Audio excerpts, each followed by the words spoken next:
Good morning all of you. आज हम करेंगे डिस्काउंट क्या होता है। यस्टरडे हमने वीडियो में डिस्कस किया था एकड़ क्या होता है। पहले हम देखेंगे डिस्काउंट। तो डिस्काउंट क्या होता है, या तो हमें रिसीव होगा या हम क्या करेंगे, पे करेंगे। जहां हम करते हैं डिस्काउंट पेड। रिसीव कब होता है, जब हम कोई भी चीज परचेज कर रहे हैं तो हमें डिस्काउंट रिसीव होगा। अब जो कोई भी चीज खरीदी है तो उसके हम पैसे देंगे, पेमेंट देंगे, जिसको हम बोलते हैं पेड। तब भी हमें क्या होगा, डिस्काउंट रिसीव होगा। इसके बाद हम देख रहे हैं पेड। हम देंगे डिस्काउंट कब, जब हम कोई चीज सेल कर रहे हैं, हमने किसी भी चीज को सेल कर दिया तो डिस्काउंट हम पे करेंगे। तो इसमें क्या होता है, जब हम सेल करेंगे तो पैसे हमारे पास आएंगे, तो उसमें होगा रिसिप्ट, जिसको हम रिसीव बोल देते हैं। तो पैसे आएंगे तो हम डिस्काउंट क्या करेंगे, देंगे। अगर डिस्काउंट हम रिसीव करेंगे, जैसे हम डिस्काउंट क्या कर रहे हैं, रिसीव कर रहे हैं, तो हमारे लिए क्या होगा, इनकम। अगर हम डिस्काउंट पे करेंगे तो हमारे लिए क्या होगा, एक्सपेंस। बेसिकली आपने इतने से बात को याद रखना है, रिसीव और पेड। जब आ गई आपके पास ये दो एंट्रीज, तो डिस्काउंट रिसीव है तो डिस्काउंट इनकम है, इनकम हमारी क्रेडिट होती है तो डिस्काउंट रिसीव को हम क्रेडिट करेंगे। जब हम पे करते हैं तो पे में हमारे पास सेल और रिसिप्ट की दो एंट्रीज होती हैं, तो उसमें एक्सपेंस होता है तो वो हम क्या करेंगे, डेबिट करेंगे। एक्सपेंस हमारा डेबिट होता है, इनकम हमारी क्रेडिट होती है। तो इसी के साथ हम देखते हैं अब डिस्काउंट। तो डिस्काउंट कितने टाइप्स का होता है। डिस्काउंट को बेसिकली टू टाइप से हमने डिस्कस किया हुआ है। सबसे पहले ट्रेड डिस्काउंट, उसके बाद देखेंगे कैश डिस्काउंट, जो बेसिकली होता है। इसके बाद हमारी कुछ एंट्रीज आती हैं अदर, मिक्स एंट्रीज होती हैं कुछ हमारी, वो चीज देखेंगे। तो सबसे पहले देख रहे हैं ट्रेड डिस्काउंट क्या होता है। अब हम देखेंगे ट्रेड डिस्काउंट क्या होता है।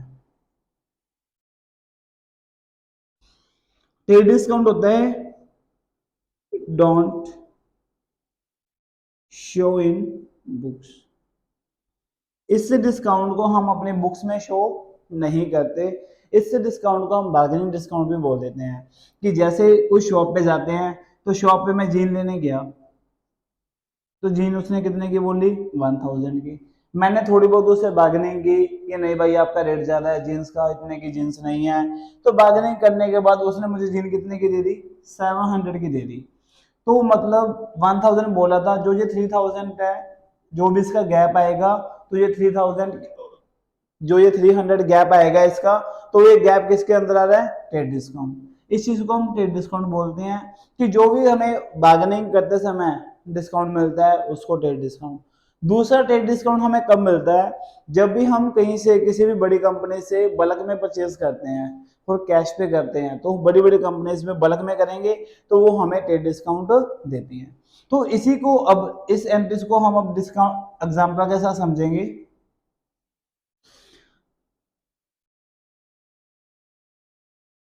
Purchase A T shirt for cash ₹1000 at trade discount 30%। तो मैंने क्या किया, एक टी शर्ट परचेज किया है, कैश परचेज किया है, और उसके ऊपर क्या है, डिस्काउंट। कितना डिस्काउंट है, 30%। तो मेरे पास क्या आया, T shirt account debit to, पैसे मेरे पास से चले गए। अब बात आती है ट्रेड डिस्काउंट की। अब देखो एक टी शर्ट कितने की थी, 1000 की, उस पर मुझे 30% डिस्काउंट मिला।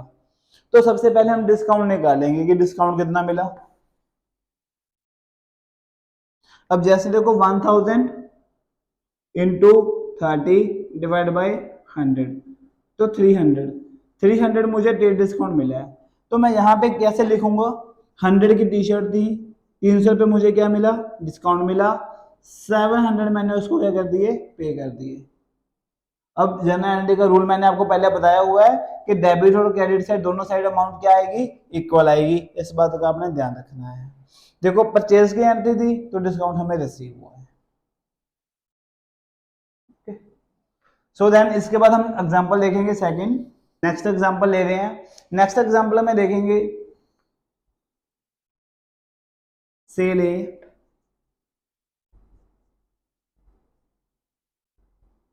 बिल्डिंग ₹4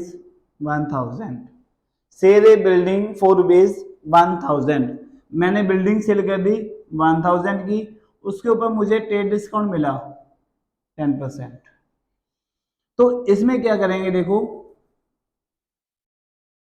एंट्री डालेंगे बिल्डिंग, बिल्डिंग मेरे पास से चलेगी तो क्रेडिट होगी। अब मेरे पास क्या है, पैसा आया, कुछ भी नहीं दिया हुआ, तो मेरे पास कैश आया, तो कैश क्या हो जाएगा, डेबिट। तो एंट्री डाल रहे हैं कैश अकाउंट डेबिट टू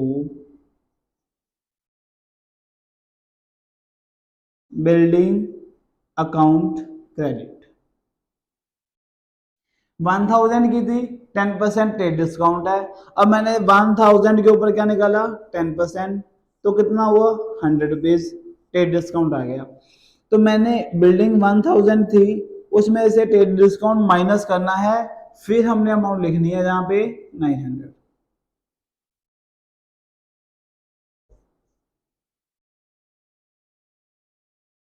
ये था आपका ट्रेड डिस्काउंट, जिसमें हमने ट्रेड डिस्काउंट के एंट्रीज किए हैं। इसके साथ ही हम इसमें अब दूसरा डिस्काउंट देखेंगे, कैश डिस्काउंट क्या होता है। कैश डिस्काउंट की कंडीशन एप्लीकेबल होती है। कंडीशन क्या रखता है कैश डिस्काउंट, कि ओनली कैश की एंट्री पे अलाउ होगा। Cash discount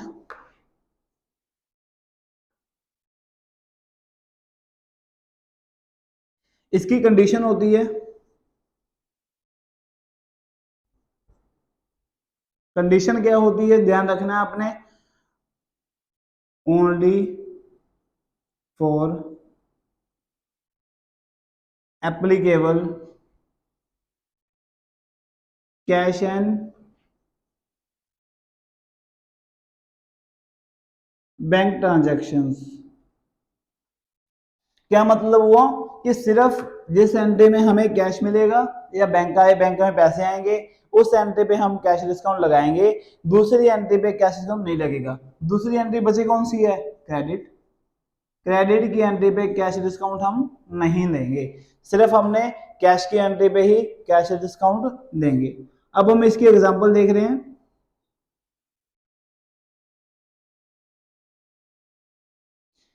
purchase a furniture for cash ₹10,000 at cash discount 10%।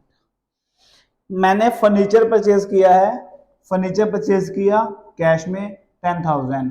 जब आपको एंट्री में कैश ट्रांजैक्शन में कैश आ गया है, तो अब आपको क्या दोगे, 10% डिस्काउंट एप्लीकेबल है, तो डिस्काउंट हम देंगे।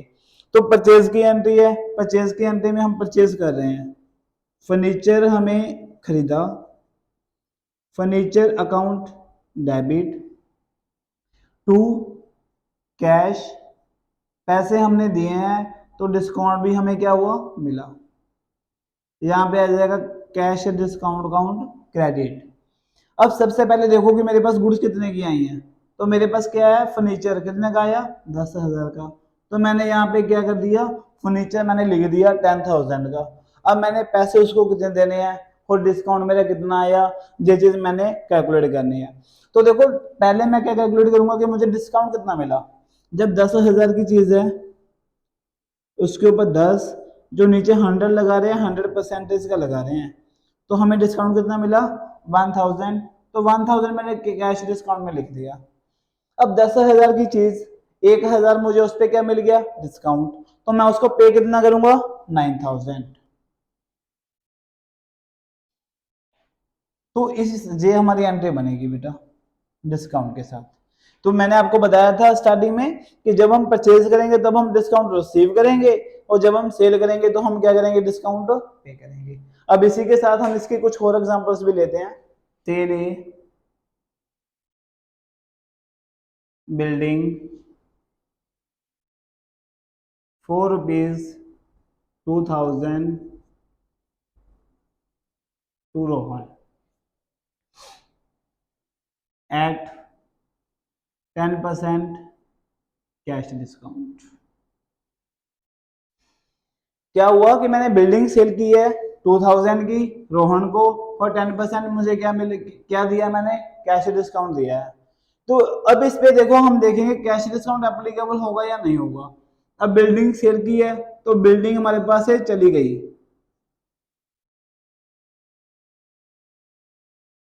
बिल्डिंग चली गई तो बिल्डिंग क्रेडिट होगी।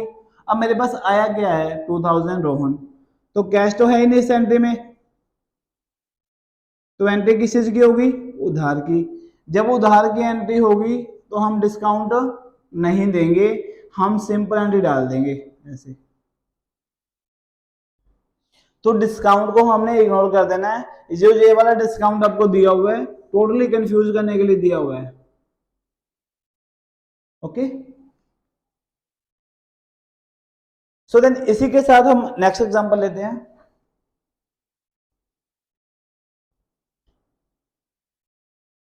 सेल ए मशीनरी ₹4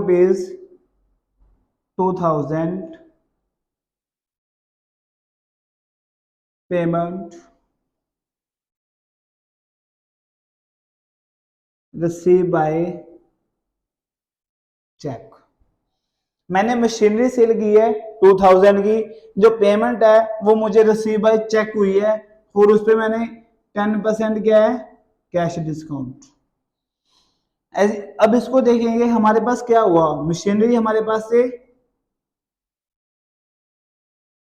चली गई, मशीनरी अकाउंट क्रेडिट। इसी के साथ मेरे पास क्या आया, रिसीव पेमेंट मैंने रिसीव कर ली बाय चेक, तो चेक आया तो बैंक में आई पेमेंट, बैंक अकाउंट डेबिट। जब बैंक में पेमेंट आ गई तो मैंने 10% क्या दिया, डिस्काउंट दिया। तो जब मैं सेल कर रहा हूँ, चीज मैंने बेची, पैसे मेरे पास आए, तो मैंने पैसे उसे ज्यादा लेने थे तो उसने मुझे पैसे कम दिए, तो जो कैश डिस्काउंट है वो मेरा क्या हुआ, एक्सपेंस हुआ, इसलिए मैं उसको क्या कर रहा हूँ, डेबिट। इसी के साथ मशीनरी की जो अमाउंट थी वो कितनी थी, 2000। अब देखो कैश डिस्काउंट 2000 का 10%, 200, मैंने 2000 रुपये लेना था, उसने उसने मुझे 1800 रुपीज पे कर दिया, तो 200 का मुझे नुकसान हुआ, तो इसलिए ये मेरा खर्चा हो गया, तो मैंने खर्चे में इसको डाल दिया। इसी के साथ हम आगे भी एंट्रीज देखेंगे। अभी हम कुछ और एंट्रीज देख रहे हैं अदर्स। जैसे देखो पेड ₹2400 बाय चेक टू परी, हमने 2400 रुपया उसको परी को पे कर दिया, बट हमने 4% डिस्काउंट काटने के बाद उसको पे किया है, इस चीज का ध्यान रखना है। 2400 अगर मैंने उसको पे किया है तो मुझे डिस्काउंट कितना मिला, तो ये चीज हमें फाइंड करेंगे पहले। तो इसकी एंट्री क्या बनती है, परी account debit to cash count credit to discount count credit. अब देखो जो 2400 हमने पे किया, 2400 तो हमने पे कर दिया यहाँ पे। अब यहाँ पे बात इसकी है कि ये कैश डिस्काउंट कितना आएगा। कुछ बच्चे क्या करते हैं 2400 के पे सिर्फ 4% लगा देंगे, तो वो अमाउंट आ जाएगी, तो वो चीज नहीं आएगी। इसमें क्या है, 2400 मल्टीप्लाई बाई 4, 100 - 4, इस चीज का ध्यान रखना है आपने। जब हम इसको कैलकुलेट करेंगे तो हमारे पास 96, जब हम इसको कैलकुलेट करेंगे तो हमारे पास आएगा 20,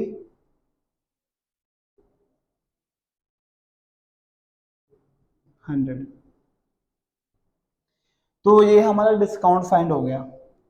तो हमें डिस्काउंट कितना मिला 100 रुपीज़। अब हम दोनों को इनको प्लस करेंगे, यहाँ पे लिख देंगे 2500। यानी कि मैंने परी के कितने पैसे देने थे, 2500 देना था, उसने मुझे 100 रुपीज़ डिस्काउंट दे दिया और उसके बाद मैंने उसको 2400 पे कर दिया। इसी के साथ हम इसके नेक्स्ट एग्जांपल देख रहे हैं, रिसीव्ड 6860। रिसीव्ड मतलब मैं कर चुका हूं, किससे, संतोष से मैं इतने पैसे ले चुका हूं, बट मैंने उसको 2% क्या दिया, कैश डिस्काउंट दिया। इसका मतलब मैंने लेने कितने पैसे थे उससे, वो चीज देखनी पड़ेगी। Cash count debit, discount count debit to Santosh count credit. अब मैं ले कितने पैसे चुका हूं, 6860। तो CD account debit, cash discount 2%, अब इसका 2% मुझे फाइंड करना है।